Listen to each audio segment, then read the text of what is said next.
The Secret Basement, a Psychological Horror Story, Part 1. The empty house. Rachel and her husband Mark had just moved into an old, secluded house on the outskirts of a small town. The rent was unbelievably cheap, but the neighbors warned them, "There's something strange about that house," said an old woman next door.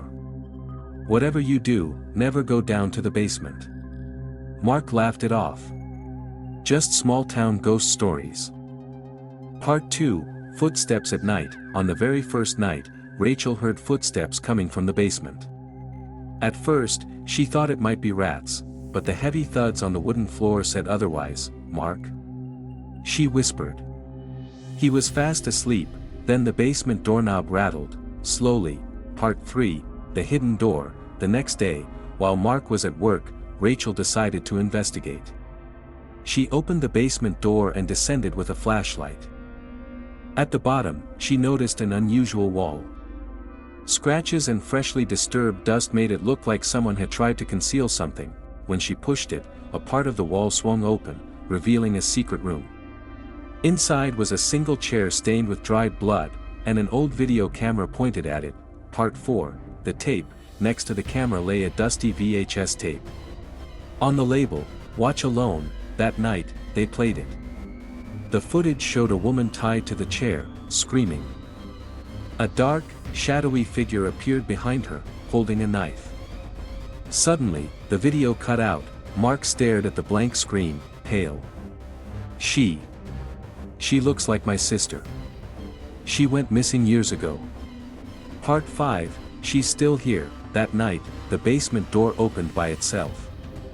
Footsteps echoed on the stairs. A blood-covered woman slowly appeared, her voice cracked and chilling. "You saw the tape. Now you carry the secret. Come with me." The door slammed shut. The next morning, the house was empty. Police searched it but found no trace of Rachel or Mark, only the camera was still running. Part 6. A new tenant. 1 week later, the house was back on the market. A young woman named Elissa moved in, ignoring the old neighbor's warnings. "I'm only staying a month," she said. "I don't believe in ghost stories." Part 7. The moving mirror. That night, the bathroom mirror showed a dark figure standing behind Elissa. She turned, but no one was there. In her dream, she was tied to the same chair, Mark and Rachel beside her, and the blood-covered woman approaching slowly. She woke up screaming. Part 8. The paper warning. The next morning, the basement door creaked open on its own. A cold breeze slipped into the hallway. At the foot of the stairs, Elissa found a crumpled note, written in what looked like dried blood. "If you enter, you won't leave." Part 9. The second tape. Curious and brave, Elissa ventured into the secret room. There she found a new VHS tape, labeled, "She's Not Alone Anymore." She played it. Mark and Rachel were tied up, terrified. The same woman returned, but behind her stood another, darker shadow. "She woke me up," the woman said. "Now none of us will ever sleep again." Part 10. The whisper. Elissa packed her things. But as she lay down for one last night, a voice whispered in her ear, "You woke me too. Now you'll never wake up." Her body stiffened. Her eyes rolled back. She tried to scream but couldn't. The basement door creaked open again, as the bloody woman climbed the stairs. Part 11. The reveal. Elissa woke up, bound to the chair. The camera was rolling. In front of her stood the woman, red eyes glowing. "You brought yourself here," she hissed. "Now you're one of us." Behind her, the wall moved. Dozens of faces stared back, photographs of the missing. Mark. Rachel.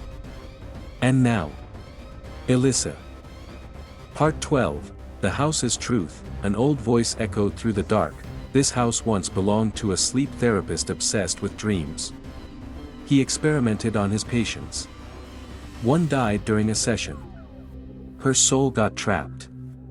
Now whoever sleeps here joins her world. Part 13. The escape attempt. Elissa broke free, cutting her wrists on the ropes. She fled through a hidden tunnel behind the wall, chased by shadows and whispers. At the tunnel's end was an iron door. She burst through and emerged onto a bright street, but something was wrong. Part 14. No reflection. The street was frozen. People stood still, unmoving. Cars were paused mid-motion. She looked into a window, no reflection. You never escaped, the voice said.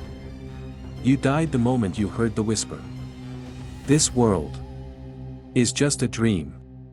And dreams don't let go. Part 15, Eternal Sleep. Weeks later, police entered the house and found a new tape, Elissa's terrified face on screen. The house was condemned and locked, but at night, neighbors still see the basement light flick on, and hear a voice whisper from the darkness, another dreamer is needed, the end, or perhaps, just another beginning.